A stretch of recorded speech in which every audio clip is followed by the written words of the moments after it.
Hello. Um, my microphone wasn't working. It's very temperamental. So I'm using my headset.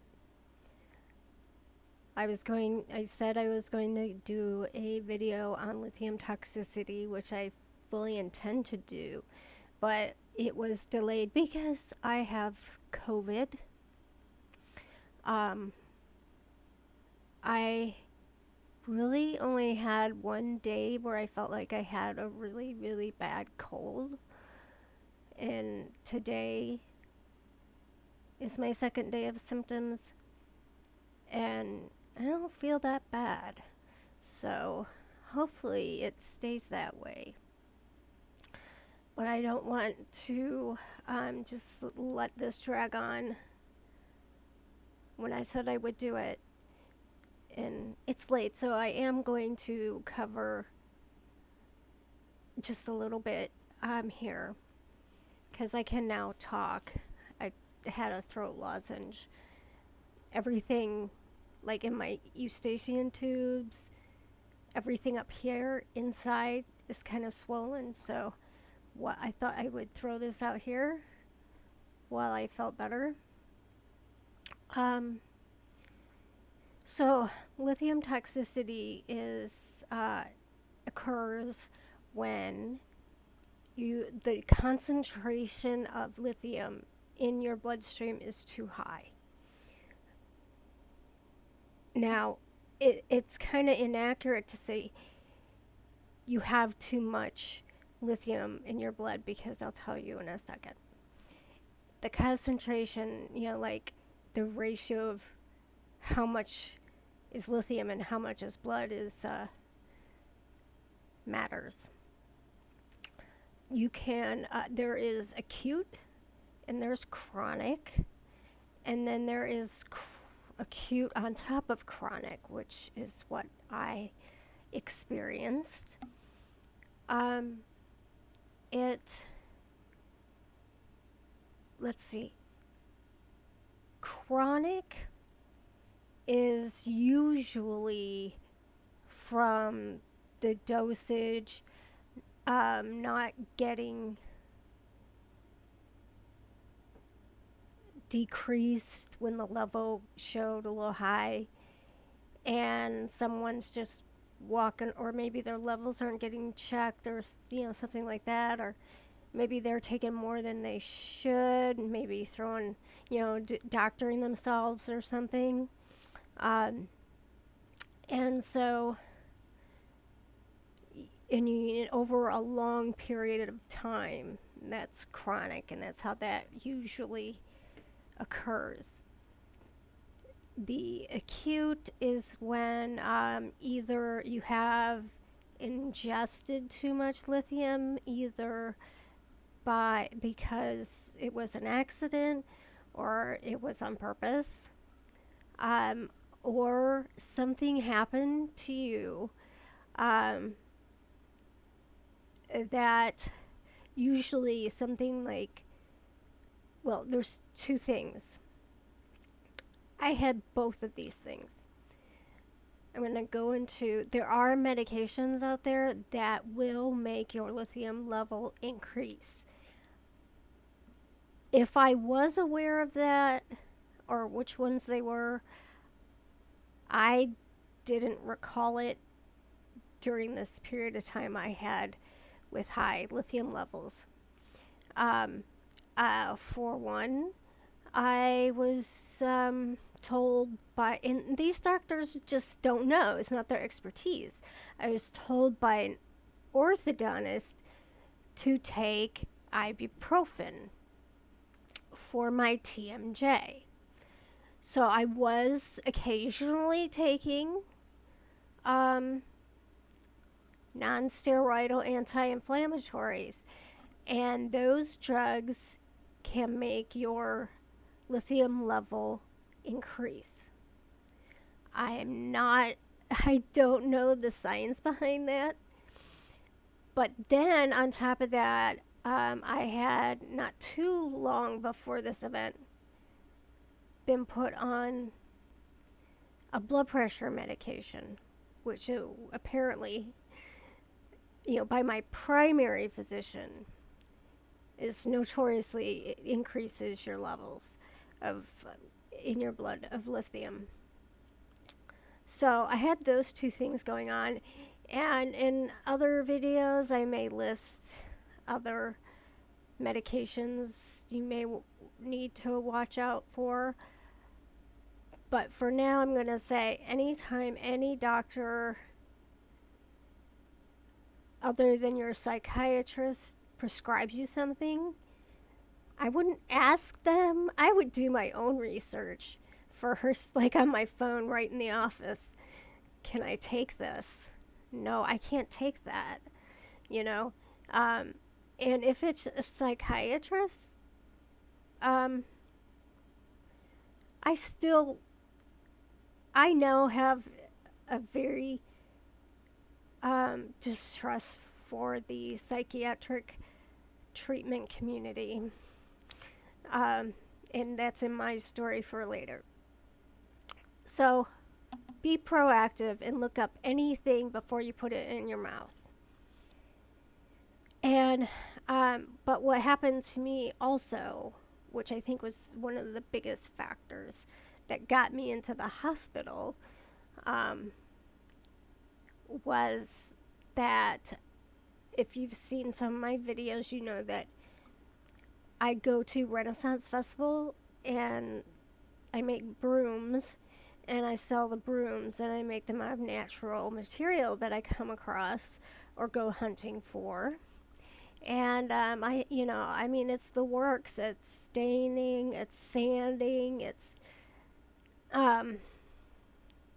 hard work, and I'm outside getting materials, gathering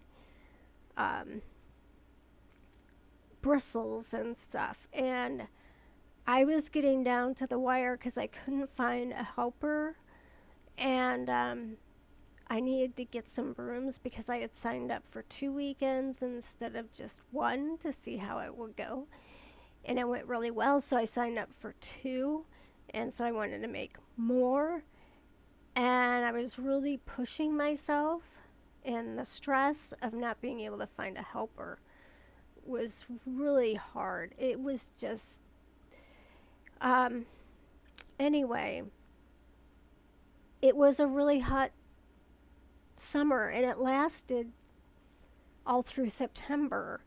And in the 90s, it was just really hot, and I took water, but I was on, because I had the high lithium levels while I was doing this, I didn't have the cognitive ability to stop when I was exhausted and getting dizzy. I, drank water, but I don't think I drank enough. Then, on top of it, September 30th to the 1st, I got ready for this festival to go there. It's 2 hours away from my house.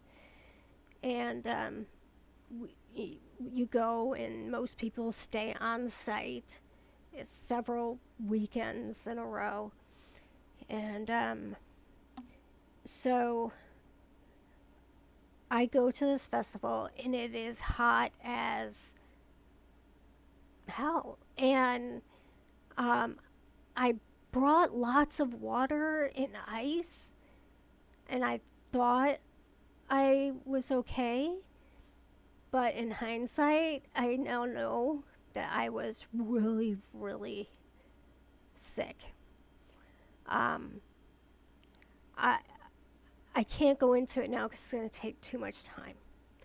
So I got very dehydrated, and it caused my cognitive abilities to disappear. I am lucky I got home that weekend without killing myself or somebody else. I was a mess.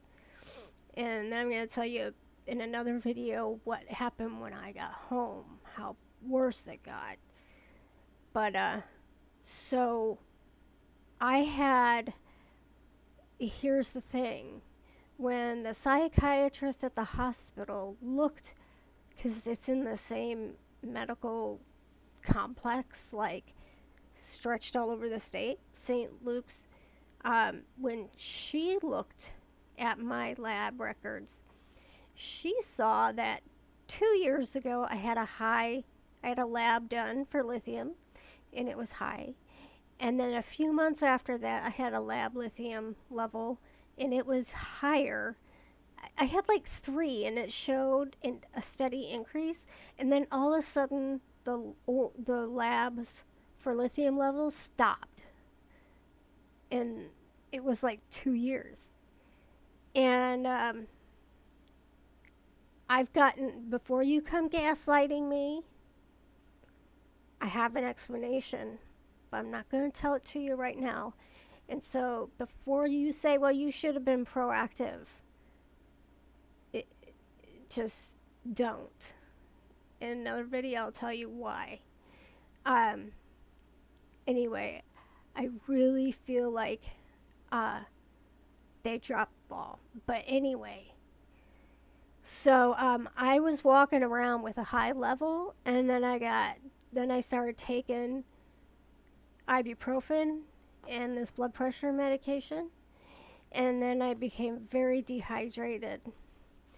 And so that when I went into the emergency room, I knew my first name and yes and no and I don't know, and most questions were answered and I don't know. I didn't know the presidents. I didn't know, all those questions they asked to make sure you're okay. So my admission title, why I was there on the papers, mental status change. I was like, all I could tell them was like, I'm fuzzy. It feels fuzzy. And I meant my brain, but that's all I could tell them. Luckily, my mom was there to answer for me. Anyway, starting to fade out here. So I had the chronic and then acute on top. I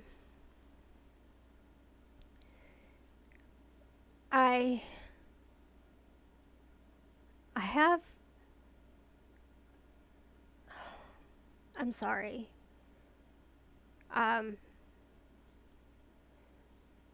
trying to talk about the.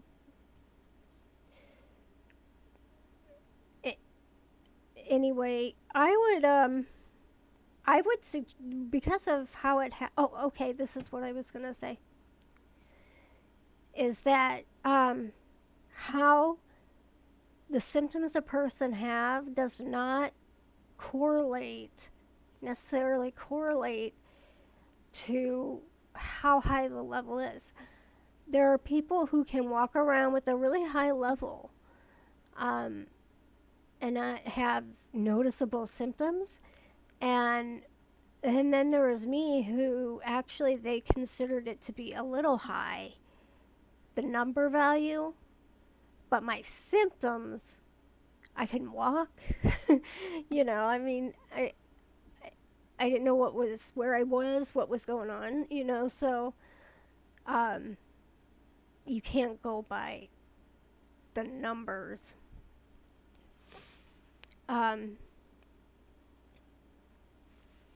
So those are the like bare facts of lithium toxicity.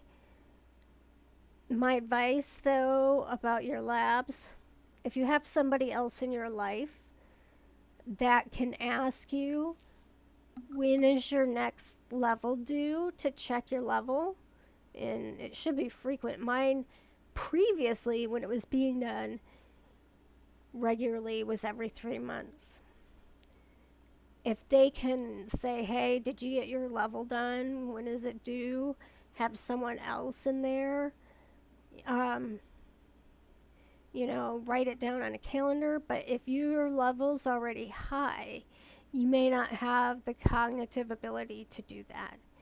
And that is what I was talking about, and there's a name for it, and I'll get into that in another video so I can go and lay down and have some lactose free ice cream.